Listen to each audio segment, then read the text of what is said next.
My name is Robin. I teach these two subjects, and I'm from the UK. I studied law at the London School of Economics. I did my master's at BPP and the London School of Economics, and I did the ILC course on education at Harvard, at the Harvard Graduate School of Education.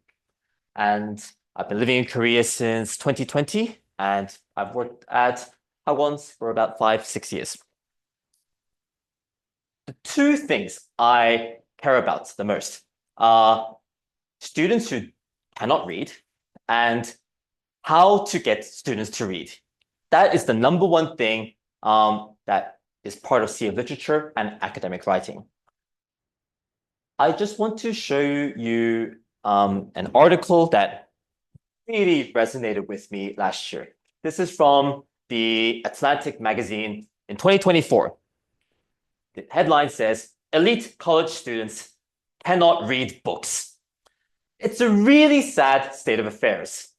David Shore, the chair of Georgetown's English department, told me that his students have trouble staying focused on even a sonnet.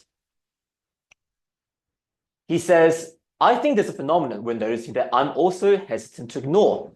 20 years ago, Dames's classes had no problem engaging in sophisticated discussions of Pride and Prejudice one week and Crime and Punishment the next. Now his students tell him upfront that the reading feels impossible. I also have this with students. Students tell me they can't read, or they're bored, or they don't have time."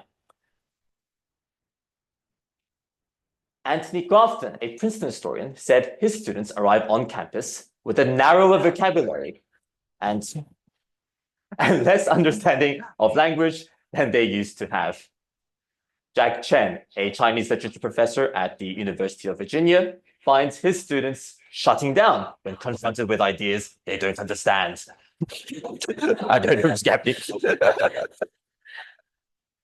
Daniel Shore, the chair of Georgetown's department, told me that his students have trouble staying focused on a sonnet.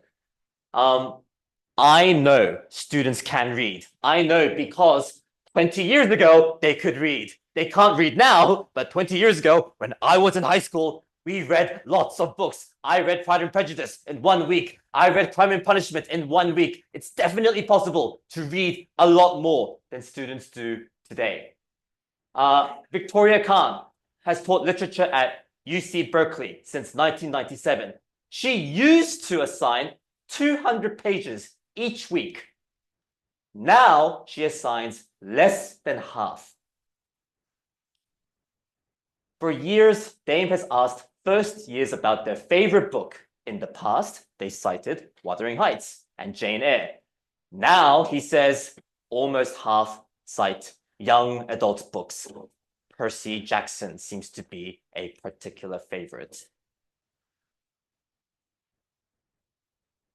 So, just to reiterate, students cannot read deeply, and students choose to read easy texts. And because students cannot read, they cannot write. That's the whole idea of Sea of Literature. There is lots of writing, but most importantly, there is lots of reading. In terms of what I will cover in the syllabus, Sea of Literature is divided into 2 sessions. Session 1 will be the Vietnam War and post-war literature. We'll start with poetry and then finish The Things They Carried by Tim O'Brien. One of the reasons why we read these texts is because they're difficult. Percy Jackson is fine. Harry Potter is okay. But there's harder books. There are better books. I think it's really important that students read those books. Every single professor from the article was from Princeton, Berkeley, Stanford, Georgetown. Good students read a lot. I think that's what I want to convey to my students. Session 2 of Sea of Literature will be Ancient Rome and Athens. We'll read 4 books. Agamemnon, libation bears to Eumenides is considered one. By Aeschylus, Frogs by Aristophanes. Books 1, 2, 4, and 6 of Virgil's Aeneid. And finally, Julius Caesar by Shakespeare. Again, difficult texts. We'll discuss them in class. We'll help students, but ultimately, students will have to do a lot of reading in Sea of Literature. In terms of what we actually do, Sea of Literature homework will always be reading. But when students come to class, when they sit down, I will go over the story with everyone online. I will explain specific words. I will give analysis. Students will be writing this down or typing this up. The main purpose of doing this is it's not enough to read. I want to make sure every student understands Julius Caesar. Every student understands Aristophanes, Aeschylus, Virgil. Reading, understanding, and then finally, I want students to write essays. This is from 2 years ago. When students read, they will write around 250 to 300 words every class. It'll be a way for me to see if students are understanding information and can articulate information in their own words. When they write essays, I will give extra feedback. Sometimes I'll say nothing, just fixing grammar and spelling. Sometimes I'll give longer feedback, saying you can go further here, you should fix this area. Every essay will receive online feedback for students to keep, and then they can look at it after summer as well. Lastly, academic writing. This is a purely test prep course focusing on AP English and IB English.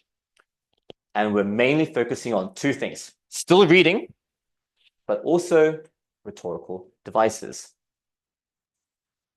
Session 1 will be short stories, memoirs, and past AP language and composition, and IB language and literature questions. Sessions 2 will do different short stories, a novella by Steinbeck, but these parts will be the same. We will do AP, Lang and composition, and IB, language and literature past papers.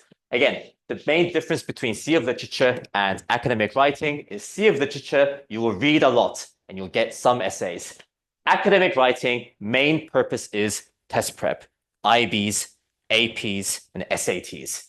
Your aim will be to, students' aims will be to be better at specific tests in academic writing.